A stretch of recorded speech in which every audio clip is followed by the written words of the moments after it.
నా ఇంటిని నీవు కట్టని ఎడలా ఇల్లు కట్టు వారి శ్రమ వ్యర్థమయ్యా. ప్రభువా నా ఇంటిని నీవు కట్టని ఎడలా ఇల్లు కట్టు వారి శ్రమ వ్యర్థమయ్యా. ప్రభువా నన్ను నీవు కాయని ఎడలా నే మేల్కొనియు ఉంటుట లాభం లేదయ్యా. కాయుము నన్ను కాపాడుము నన్ను నీ పాదమి నాకు శరణం దేవా. శరణం దేవా నీ చరణం నాకు చాలును దేవా నీ కృప నాకు. శరణం దేవా నీ చరణం నాకు చాలును దేవా నీ కృప నాకు. ప్రభువా నా ఇంటిని నీవు కట్టని ఎడలా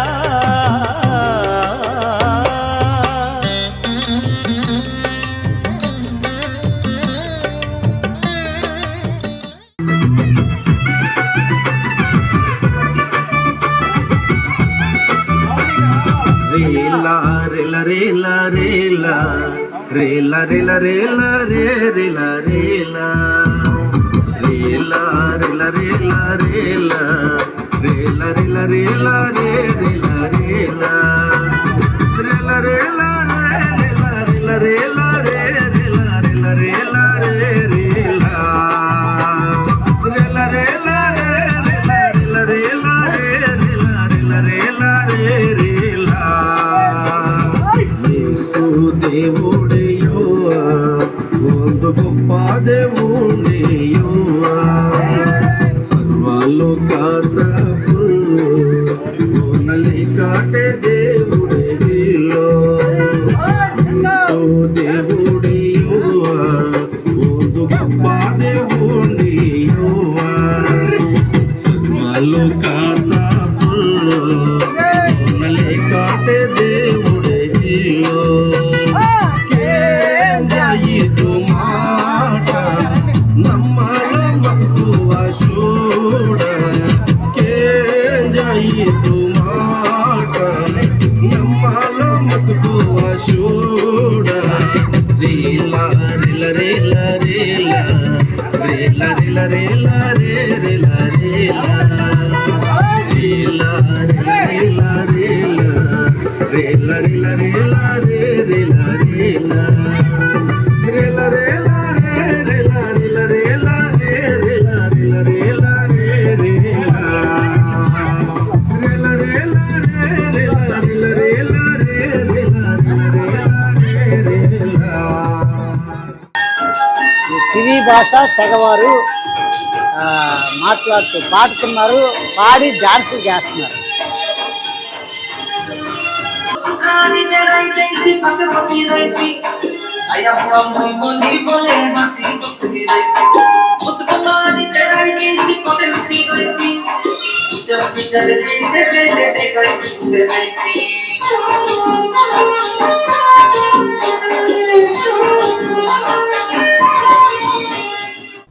మన దర్శనం సంఘం లేని దరి సంఘస్థాపన. అడవుల్లోనూ కొండల్లోనూ లోయల్లోనూ కోయ కొండరెడ్డి గొత్తుకోయ ప్రజల మధ్యలో ట్రైబుల్ మధ్య ఆదివాసుల మధ్య కనుక ఈ కొండల్లో పరిసరిని. ప్రభువా నా ఇంటిని నీవు కట్టని ఎడలా ఇల్లు కట్టు వారి శ్రమ వ్యర్థమయ్యా. ప్రభువా నా ఇంటిని నీవు కట్టని ఎడలా ఇల్లు కట్టు వారి శ్రమ వ్యర్థమయ్యా. ప్రభువా నన్ను నీవు కాయని ఎడలా నే మేల్కొనియు ఉంటుట లాభం లేదయ్యా. కాయుము నన్ను కాపాడుము నన్ను నీ పాదమి నాకు శరణం. ఈ టీవీలో చూపిస్తున్న ఇలాంటి అభాగ్యులందరినీ చేర్చుకొని వారికి పేపర్లో యాడిచ్చి వారు ఎవరు కూడా చూసి ఎవరు కూడా తీసుకెళ్ళకపోతే పోలీస్ పర్మిషన్తో మా దగ్గరే వాళ్ళు ఉంచి వాళ్ళు ఎంతవరకు అంటే వాళ్ళ ప్రాణం ఉన్నంత వరకు మా ప్రాణం ఉన్నంత వరకు వాళ్ళు పోషించాలి, వాళ్ళు నడిపించాలని ప్రేరేపణ కలిగి ఈ ఓల్డ్ ఏజ్ హోమ్ పెట్టడం జరుగుతుంది. ప్రభునందు ప్రియ ఆత్మీయులైనటువంటి దేవుని బిడ్డలందరికీ నిండారు వందనాలు. ఈ యొక్క చింతపల్లి అడవుల్లో గొంతుపాకలు అంటే పంచాయతీలో ఇంచుమించు 17 గ్రామాలు దాటి ఉన్నాయి. ఈ కొండల్లో ఎలా ఉందో మీరు కల్లారా చూద్దురని ఈ యొక్క కొండల్లోకి వెళ్తున్నాం. దేవుని సేవ ఎలా చేస్తున్నారో మీరు చూద్దురని. ఓకే, ఈ భయంకరటువంటి రోడ్డు ఇది వర్షం పడిందంటే వెళ్ళే పరిస్థితి లేదండి. అంత భయంకరటువంటి రోడ్డు ఇది. ఎన్నోసార్లు ఎంత కొత్త బండి అయినా ప్యాచ్ పడిపోవటం ఇవన్నీ జరుగుతూ ఉంటాయి. ఎందుకు అంటే ఈ బాధ అంతా నా జాతి వారు, నా కివి ప్రజలు ఎవరు కూడా నశించిపోకూడదు, అందరూ అంతటా మారు మనసు పొంది రక్షణ పొందాలి అని చదువు లేని వ్యక్తులకి రాతుల బడులు చెప్పి చదువు నేర్చుకుని అనేకులకి ఆ చదువు కూడా నేర్పడాన్ని వీళ్ళే నేర్చుకుని కివి తెగ ప్రజలకి వారు చదువు చెప్తూ అక్షరాలు నేర్పుతూ ఏనుమతులు మాన్పించి సంతకాలు నేర్పుతున్నారు. అద్భుతమైన సేవా పరిచర్య జరిగిస్తూ ఉన్నారు. ఈ భయంకర దట్టమైన అడవిలో ఎలా జరుగుతుంది? ఈ చింతపల్లి అడవుల్లో చూసి ఈ యొక్క పరిసరని సహకరించండి.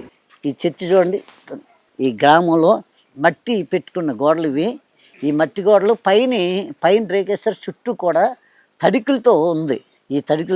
ఈ మట్టి గోడలు వర్షాకాలం అప్పుడు ఏమైందంటే ఈ మట్టి జల్లు కొట్టేసి మొత్తం మట్టి పడిపోయింది. ఈ తడికలన్నీ మొత్తం ఆ తడికలు మట్టి అంతా పడిపోయింది. ఈ మందిరం కట్టబడాలి. ఈ తమ్ముడు జాన్ మార్కు కష్టపడి సంఘం కట్టి ఈయన శిష్యుడిగా తయారు చేసినటువంటి తమ్ముడు ఈ రమేష్ గారు ఎక్కడ పరిసరి చేస్తున్నాడు. ప్రభునందు ప్రియ ఆత్మీయులైనటువంటి దేవుని యొక్క బిడ్డలందరికీ నిండారు వందనాలు.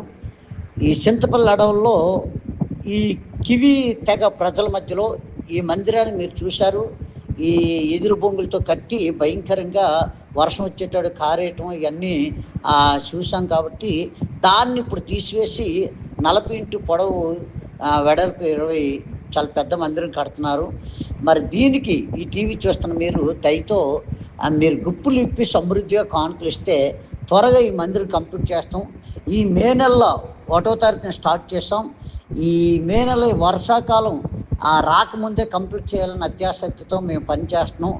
దీన్ని చూస్తున్న మీకు దేవుడి ప్రేరేపణ కలగచేస్తే మీరు దేవుని మందిరం కడితే మీ కుటుంబాల్ని మీరు ఒకవేళ ఇల్లు కడితే ఇల్లు కానీ మీ పిల్లల జీవితాలు కానీ మీ పిల్లల భవిష్యత్తు కానీ దేవుడు కడతాడు. దేవుడికి ఇచ్చేంతవరకు ప్రపంచంలో పాడైపోయిన లేరు కనుక దయతో మీరు సహాయం చేసి మీ కుటుంబాలు దీవించబడతారని ఈ గుప్పులు ఇప్పి సమృద్ధి ఇస్తారని ఆశిస్తూ ఈ మాటలు ముగిస్తున్నాను. ఈ కివి తెగ ప్రజలందరూ రక్షించబడాలి. ప్రజలు కొండల మీద ఉన్న ప్రజలందరూ కూడా ఆ దేవుని సన్నిధికి వచ్చి ఆరాధించే భాగ్యము వాళ్ళకి అవకాశం కలగచేయండి. మీరు మీ గుప్పులు ఇప్పి సమృద్ధి కానుకలు ఇచ్చి ఈ మందిర నిర్మాణం కోసం సహాయం చేయండి. దేవుడు మిమ్మల్ని దీవించింది గాక. ఆమేన్. ప్రభునందు ప్రియ ఆత్మీయులైనటువంటి దేవుని బిడ్డలందరికీ నిండారు వందనాలు. దేవునికి బిడ్డలారా, ఈ యొక్క సమయం దేవుడు ఎంత గొప్ప దేవుడు ఈ సమయాన్ని ఇచ్చాడు. ఈ సమయంలో ఈ విధంగా ముఖాముఖిగా మిమ్మల్ని కలిసి ఆ మహాదేవుని కొద్దిసేపు ధ్యానించే భాగ్యం ఇచ్చాడే, ఎంత గొప్పదని. ఎంతో ఈ సమయాన్ని ఈ రోజును చూడలేక ఎంతోమంది మనకంటే జ్ఞానవంతులు, విద్యావంతులు, ఐశ్వర్యవంతులు ఈ భూగర్భంలో కలిసిపోతున్నారు. దేవునికి బిడ్డలారా, ఈ మాట నేను చెప్పకన్నా ఎప్పుడు ఏనాడు కూడా టీవీ ప్రసంగాన్ని మొదలుపెట్టను. కారణం ఏంటనగా మనకంటే జ్ఞానవంతులు గొప్ప గొప్పలు ఈ దినాన్ని చూడలేకపోయారు. గొప్ప పేరున్న వ్యక్తులు ఈ భూమి మీద లేరు. ఒకసారట ఒక వ్యక్తి మా పల్లెటూరులో యథార్థంగా జరిగింది చెప్తాను. ఒక కుర్రోడు ఈ కనిపిస్తుందండి ఈ భూమి అంతా, ఈ ఇంచుమించు ఈ ఎకరాల భూమి అంతా మాదేనండి అన్నాడు. ఆ మాదేనండి అనేటప్పుడట ఆ భూమి నవ్వుకుందటండి. ఆ భూమి ఏమన్నదట? నవ్వుకుందట. నవ్వుకొని అంటదట, మీ తాత అదే అన్నాడరా, మీ నాన్న అదే అన్నాడరా, ఇప్పుడు నువ్వు అంటున్నావు. ఈ భూమి అంతా నాది నాది నాది అనుకుంటున్నారు. నాది అనుకున్న వాళ్ళందరూ కూడా వెళ్ళిపోయారు, నేను మాత్రం ఇక్కడే ఉన్నాను.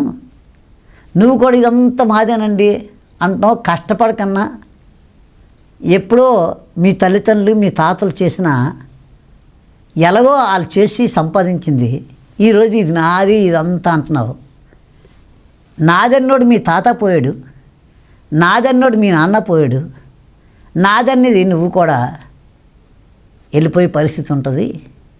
ఈ భూమి మీద నాది అనే మాట అనకు.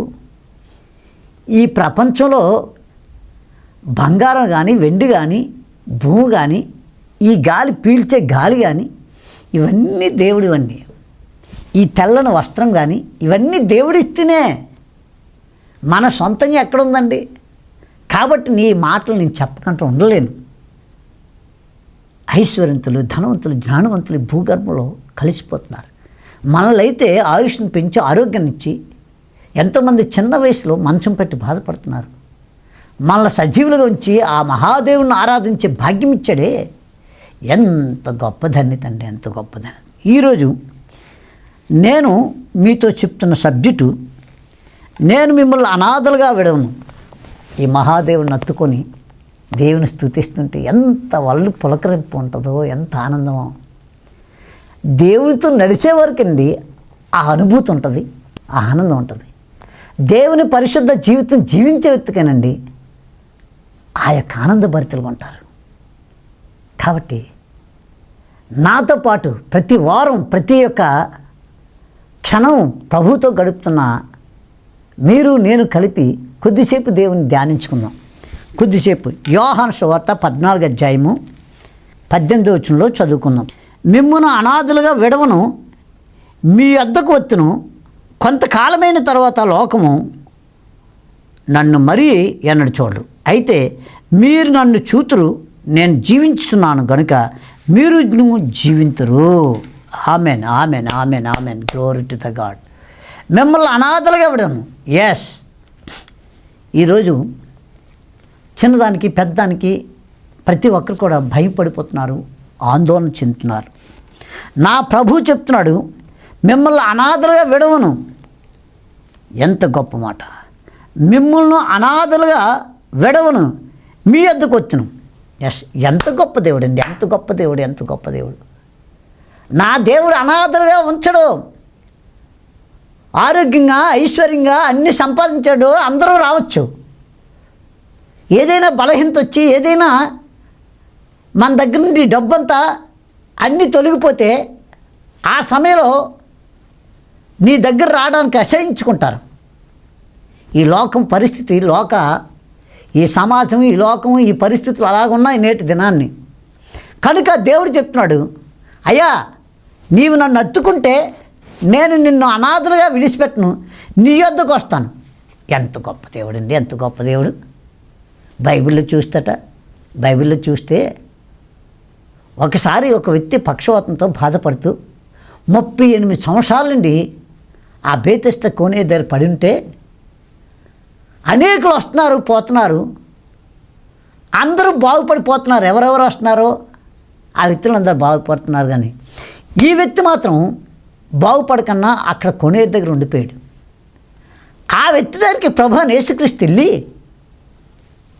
అయ్యా స్వస్థ నందుగోరుచున్నావు అంటే ఎంత గొప్ప మాట. ఇదే యోహాను భక్తుడు, యోహాను సువార్త 5వ అధ్యాయము. ఎంత గొప్ప మాట ఉంటుంది. బేతెస్తు కొనే దగ్గర అక్కడ 38 సంవత్సరాల నుండి వ్యాధి గల ఒక మనుషుడు ఉండను. యేసు వాడు పడి ఉండేట్టు చూసి వాడు అప్పటికి బహుకాలం నుండి ఆ స్థితిలో ఉన్నాడని ఎరిగి, స్వస్థపడగోరుచున్నావా అని వాడిని అడగా, ఆ రోగి, అయ్యా నీళ్ళు కదిలి. చూసారా, కొంతమంది సూటిగా మాట్లాడరు, డొంక తిరిగి మాట్లాడతారు. సాక్షాత్తు సృష్టికర్త అని దేవుడు నీ దగ్గరికి వచ్చేటాడు. స్వస్థపడగోర్చున్నావు అనేటాడు. స్వస్థత అయ్యా కావాలనాలి.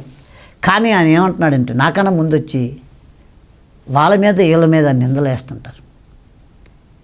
నా కర్మ ఇలా కాలిపోయిందని నీ గురించి నువ్వు ఆలోచించాలి తప్ప, ఎప్పుడు చూసినా చాలామంది, కొంతమంది, నేను చాలా వరకు ఈ ఫోన్ కాల్స్ ఎత్తేటప్పుడు గుంటూరు నుండి ఒక ఆమె ఫోన్ చేస్తుంది, మా తోడుకోళ్ళు ఎలాగండి, మా ఏరకత్తి ఎలాగండి, ఇవన్నీ చెప్తుంటుంది. ఏంటంటే అవన్నీ ఈమె బాగుపడిపోతుంది లేదా వాళ్ళు బాగుపడిపోతుంది, ఏదో ఒకటి చెప్తుంటుంది. నేను చెప్పాను, నీకు సంపూర్ణ ఆరోగ్యం కావాలంటే ఇతరుల కోసం ఆలోచించకన్నా నీ కోసం, నీ కుటుంబం కోసం ఆలోచించమ్మా, అప్పుడు నువ్వు బాగుపడతావని చెప్పా. అంతేకాదు, ఒక సలహా ఇచ్చా. నిన్ను ఎంత బాగా తిడుతుందో ఆ బాగా తిడుతున్న వ్యక్తికి, అమ్మా ఇప్పుడు వరకు తిట్టావు, అలసిపోయావు గల, ఇదిగో గ్లాసు మంచిలు తాగమ్మా, తాగి మళ్ళీ మొదటి నుండి తిట్టమ్మా, పర్వాలేదు అని నువ్వు ఎప్పుడైతే గ్లాసుతో నీళ్ళు ఇచ్చావో, ఇంత తిడుతుంటే ఆవిడేంటి నాకు మంచిలు వస్తుందని సిగ్గుపడిపోయి ఆ మాటలు ఆ తిట్లు మానేస్తుందమ్మా అని చెప్పేసరికి ప్రాక్టికల్గా ఆమె అలాగే చేసిందట. అక్క ఎందుకు అలా తిడతావు, ఈ తిట్ల వల్ల ఆరోగ్యం పాడైపోద్ది, ఇదిగో ఇంతవరకు తిట్టే కానీ ఈ మంచికి తాగని ఆ కొబ్బరికాయ నీళ్ళు ఇచ్చిందట. ఇచ్చేసరికి ఇంత తిడుతుంటే నువ్వేటి కొబ్బరికాయ నీళ్ళు ఇచ్చేటంటే, అలిసిపోతే ఏదైనా అయితే గోకుని సత్యం అంటే నా తోటికోడలు ఉండదు కదా అందుకని ఇచ్చాను. మళ్ళీ మొదటిని తిట్టంటాడికి సిగ్గుపడిపోయి ఇంట్లోకి వెళ్ళిపోయిందట. చేతులెత్తి దండం పెట్టి మరి చెప్తున్నాను దేవునికి బిడ్డలారా, మన దేవుడు ఈ లోకంలో ఎవరు విడిచిపెడితే విడిచిపెట్టినాయి, కానీ నా దేవుడు మనల్ని అనాథలుగా విడిచిపెట్టే దేవుడు కానే కాదు. మనల్ని అనాథగా విడిచిపెట్టండి, మనల్ని అనాథలుగా విడిచిపెట్టుకుని మన దగ్గరికి వచ్చి మనల్ని బాగు చేస్తాడు. చూడండి ఒకసారి ద్వితీయోపదేశ కాండము 7వ అధ్యాయం 14, సమస్త జన్మల కంటే ఎక్కువగా నీవు ఆశీర్వదించబడదు, నీలో మగవానికి కానీ ఆడదానికే కానీ గొడ్డితనం ఉండదు, నీ పశువుల్లోనే నన్ను ఉండదు, యెహోవా నీ యొద్దకు వచ్చి సర్వ రోగములను తొలగించును. Glory to the God, glory to the God. Amen, amen. ఈరోజు నా సబ్జెక్టు మిమ్మల్ని అనాథలుగా విడిచిపెట్టను. ఒకవేళ మీకు వచ్చినటువంటి బలహీనతకి మిమ్మల్ని అందరూ విడిచిపెట్టి వెళ్ళిపోవచ్చు. మొన్న ఒక భయంకరమైన సిచ్యువేషన్ ఇల్లు చూశాను కల్లారా. బ్రహ్మాండ బిల్డింగ్ కట్టుకున్నాడు. ఆ వ్యక్తికి భయంకరమైన బలహీనత వచ్చింది.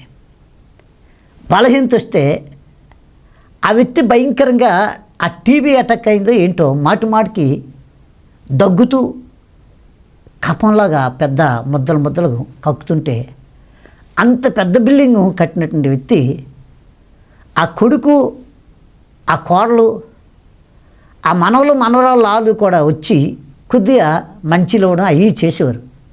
ఈ కోడలు ఏం చెప్పిందో తెలియదు. కొడుకేమొచ్చి దగ్గర ఆ బెడ్రూమ్లో ఉండకన్నా వేరే దగ్గర పెట్టేసి పిల్లలు కానీ వాళ్ళు ఎవరు వెళ్ళకన్నా వీళ్ళే ఆయనకు ఒక ప్లేటు, ఆయనకు ఒక గ్లాసు ఇవన్నీ పెట్టేసి ఇచ్చేసాడు. ఎకరాల భూమి సంపాదించాడు, బ్రహ్మాండ బిల్డింగ్ కట్టాడు. చివరికి చేసుకుని భార్య చనిపోయేసరికి కన్న కొడుకే చూస్తాడు కదా అని ఆశపడి అన్నీ ఆయన పేరు రాసుకున్నాడు. కొడుకు కోడలు ఈ జబ్బు వచ్చేసరికి ఆ కన్న పిల్లలైనటువంటి ఆ మనవని కూడా రాని కన్నా ఆ వ్యక్తికి వీలు అందిస్తున్నారు. అది చూసి సగం చచ్చిపోయింది ఆ వ్యక్తి. ఆ వ్యక్తి ఫోన్ చేసి, అయ్యా మీరు ఫోన్ చేసి వస్తారట కదంటే, అవును బాబు వెళ్తే వాళ్ళ పరిస్థితి అది. అప్పుడు చాలా ఆ కుర్రోడికి వాళ్ళ అబ్బాయికి కోడలు చెప్పా, ఈరోజు ఈ పరిస్థితి ఉంది, రేపు మీకు ఎలా ఉంటుందో తెలియదమ్మా, ఆయన బ్రతినన్నాళ్ళు సంతోషంగా బతనివ్వండి, మీకు కలిగింది పెట్టండి టైంకి, మీరు ప్రేమగా ఉండి ఆయన బ్రతికించుకోండి. మీరు ఇలాగా మీ పిల్లల దూరం అయితే ఏ జబ్బు అయినా అంటువ్యాధులు అది కాదు కదా, తప్పు పని చేస్తే కదమ్మా, ఏముందమ్మా ఆయన కొద్ది రోజులు బ్రతుకుతా ఆ కొద్ది రోజులు సంతోషంగా బ్రతికేటట్టు మీరు సహకరించండి అమ్మా. మీకు ఇంత సుఖాన్ని ఇచ్చాడే ఇలా ఎందుకు ఈ మాట చెప్తున్నాను దేవుని యొక్క బిడ్డలారా, ఈ చివరి దినాల్లో, ఈ ఎంచికల దినాల్లో, ఈ దుర్దినాల్లో, ఈ ప్రమాదకర దినాల్లో నా ప్రభువు నాతో మీతో మనందరితో చెప్తున్న మాట, మీరు అనాథులు కాదు. మీ యొద్దకు వచ్చి మీ రోగాల్ని, మీ బలహీనతల్ని, మీ యొక్క అప్పుల్ని, మీ అనారోగ్యాల్ని, మీ పక్షవాతంని, మీ యొక్క ఏ షుగరు, ఏ బీపీ, ఏ అనారోగ్యం ఉన్నా అది మీ యొద్దకు వచ్చి మిమ్మల్ని బాగు చేస్తానని వాగ్దానం చేస్తున్న కన్న తండ్రి మనల్ని అనాథులుగా చేసే దేవుడు కాడే కాదు. అటువంటి మహాదేవుని నమ్ముకున్న మనం ఎలాగండి చింతిస్తుంటారు. లోకపు మనుషులు విడిచిపెట్టినాయి, డోంట్ కేర్. నీతో ఉన్నవాడు సజీవుడు, నీతో ఉన్నవాడు జీవం గల దేవుడు, నీతో ఉన్నవాడు నిన్ను పోషించే దేవుడు, నీతో ఉన్నవాడు నిన్ను బాగు చేసే దేవుడు, నీతో ఉన్నవాడు నీ జీవితాన్ని సిగురింప చేయగలడు. అటువంటి గొప్ప దేవుడు నమ్ముకొని ఏమాత్రము నేను ఎవరికి, నా చుట్టాల బంధువులు ఎవరిని కూడా లెక్క చేయను, నా పని నేను దేవుడి పని ఏది చెప్పాడు అది చేసుకుంటూ పోతా. ఏరా నువ్వు తప్పనిసరి ఈ ఫంక్షన్ రాదు నో, ఆదివారం తక్కిన రోజులు వస్తా, నా కోసం నేను రావాలనుకుంటే నేను చెప్పిన రోజు పెట్టు, లేదురా ఆదివారం అయితే చుట్టాలు బంధువులు ఆ ఎంప్లాయీస్ వాళ్ళు అయితే ఆదివారం పెడితే వాళ్ళే వస్తారు, నేను రాను, నా అవసరం నీకు లేదు అని చెప్పి ఫంక్షన్కి వెళ్ళవు. తొందరగా ముగించుకుంటారా, నా దేవుడు ఫస్ట్, తర్వాతే మీరంతా అని చెప్పి ఆదివారం పూట పెడితే నేను అలాగే చేస్తాను. ప్రార్థన చేసుకుని వెళ్తాను. అప్పటికి అయిపోయినాయి. నా ప్రజెంటేషన్ కనిపించి వాళ్ళకి ఏదో ఇవ్వాల్సిన కానుక ఇవ్వటానికే కదా. అప్పుడు కాండి ఆదివారం కొంతమంది మార్చుకుంటారు, కొంతమంది పెట్టుకుంటారు. ఎందుకు ఈ మాట చెప్తుంటే సాతానుగాడు తెలివిగా ఆదివారం పెడతాడు. చూడండి, ఎలక్షన్లైనా ఆదివారమే, లేకపోతే మరొకటైనా ఎగ్జామ్స్ కూడా ఆదివారం పెడతాడు. ఎంత తెలివిగా చేస్తాడంటే ఆ తెలివి. కానీ మన దేవుడు శాశ్వతుడు, శాశ్వతంగా ఉండే దేవుడు, మన దగ్గరికి వచ్చి మనల్ని బాగు చేసే దేవుడు, మన దగ్గరికి వచ్చి మనల్ని పోషించే దేవుడు, మనల్ని ఆదరించే దేవుడు. ఈ లోకపు మనుషుల స్వార్థం ఉంది, కానీ ఆయన ప్రేమలో స్వార్థం లేని దేవుడు ఏకైక దేవుడు ప్రభు అయిన యేసుక్రీస్తు. ఆయన స్వార్థం అంటే ఏంటో తెలియదు. ఆయనకు ఒకటే స్వార్థం ఉంది, మీరెవరు కూడా నరకానికి పోకూడదు, మీరెవరు అనాథలుగా ఉండకూడదు, మీరందరూ నా బిడ్డలు నా స్వరక్తం ఇచ్చి సంపాదించుకున్నాం, మీకే వ్యాధినైనా పటాపంతులా పారిపోయేటట్టు చేసి మీరు ఆరోగ్యవంతులుగా చేయగల దేవుడిని నేను అని చెప్పగల దమ్మున్న దేవుడు. కనుక దేవునికి బిడ్డలారా, ఈ సమయం టీవీలో చూస్తున్న ప్రేక్షకులారా, మీరు అనాథలు కాదు.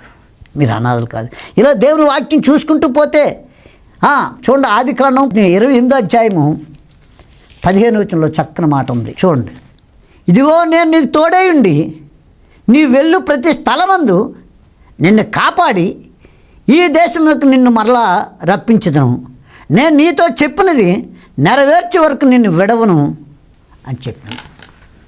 ఎంత గొప్ప దేవుడు, ఎంత గొప్ప దేవుడు, ఎంత గొప్ప దేవుడు, ఎంత గొప్ప దేవుడు. నిన్ను విడవనని చెప్తున్నాడు, ఇంకా నీకు తోడుగా ఉంటాను, నిన్ను విడవనని చెప్తున్నాడు, నీ వెళ్ళే స్థలం దగ్గరికి నేను వస్తాను అంటున్నాడు. అలాంటి వాగ్దానం చేసినవాడు ఎవరున్నారండి? కన్న పిల్లల్ని గారాబంగా పెంచి పెద్ద చేసిన తర్వాత వాళ్ళు ఉద్యోగాలు వదిలేసి వచ్చి ఆ ఉద్యోగాలు రావడం వల్ల కన్న తల్లిని విలేజ్ల్లో గ్రామాల్లో వదిలేసి వెళ్ళిపోతున్నారు. వారికి ఏదైనా అవసరం అంటే కడుపు నిండా ఏదైనా తిందామన్నా, ఓ పండో కాయో ఏదైనా కొనుక్కొని తిందామన్నా ఆ పల్లెటూరులో ఏం దొరక్క నోరు ఓసిపోయి ఉంటున్నారు. ఈ పిల్లలు చూస్తే ఉద్యోగాలను ఎక్కడికడో ఉంటారు. ఒరే బాబు హెల్త్ బాగాలేదు, ఆదివారం వస్తాను నాన్న, అది బతికుంటే కదా ఆదివారం వరకు. అలాంటి పిల్లలు ఉన్నారు. కాబట్టి నా దేవుడు చెప్తున్నాడు, మిమ్మల్ని అనాథగా వదలను, మీరున్న దగ్గర నేను ఉంటాను, భయపడకండి, ధైర్యంగా ఉండండి అని చెప్తున్నాడు. దేవుడి మాటలు దీవించను కాక. ప్రార్థన చేసుకున్నాం. ప్రియులారా, ప్రార్థన చేసే ముందు ఒక మాట, ఈ కొండల్లోనూ లోయల్లోనూ అడవుల్లోనూ ఈ దట్టమైన అడవుల్లో జరుగుతున్న ఈ కొండల పైన జరుగుతున్న ఆయా తెగలు కోయ, కొండ్రెడ్డి, గొత్తుకోయ, లంబాడేసు, గదబ, ఇదో కివీ భాష, మాల్టో, మరాఠీ, ఒడియా రకరకాలుగా మాట్లాడుతున్న ఆ తెగల మధ్యలో జీసస్ పవర్ గాస్పల్ మిషన్, యేసు శక్తి సువార్త పరిచర్యలు విస్తారంగా జరుగుతున్నాయి. మందిరాలు కడుతున్నాం చూడండి, ఆ మందిర పరిసరికి సహాయం చేయండి.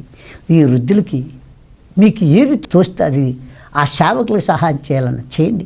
ఇది మిషన్ ఫీల్డ్, రండి చూడండి, మీరు సహాయం చేయండి. ఎప్పుడో పుట్టిన సంస్థలకు ఇస్తున్నామండి అంటే ఇవ్వండి, తప్పులేదు. కళ్ళార చూడండి, కళ్ళార చూసి సహకరించండి. నేటి దినాల్లో యథార్థంగా జరిగినటువంటి ఇది మీ కళ్ళార చూపిస్తున్నాం. చూడండి, వస్తానంటే చూస్తానంటే రండి, వచ్చి చూసి మీరు సహకరించండి. వృద్ధులాశ్రమం కానీ లేదా సేవకుల పోషణ కోసం కానీ 2000 ఇస్తే చాలు. సేవకుడు మాది 1000 కొలది ఇచ్చే సేవకులు ఏం కాదు మా సేవకులు. 2000 రూపాయలు, ఆ 2000 రూపాయల కొండల్లో పనిచేసుకుంటూ ఆ తెగ ప్రజల్ని నడిపిస్తున్నారు. సేవకుడికి 2000 చాలు. 2000 సహాయం చేయండి. లేదా మందిరాలు కడుతున్నాం, పెద్ద బిల్డింగ్లు కోట్ల రూపాయలతో కాదు, మీరు ఇచ్చిన ఆ 1,00,000 రూపాయలు, మీరు ఇచ్చిన ఒక 50,000 1,00,000 రూపాయలు ఇస్తే ఆ మందిరాలు కట్టబడతాయి. మీకు ఏది ప్రేరేపణ ఉంటుంది ఇవ్వండి, మీరు సహాయం చేయండి. ఈ జీసస్ పవర్ గాస్పల్ మిషన్, యేసు శక్తి సువార్త పరిసరికి సహకరించండి.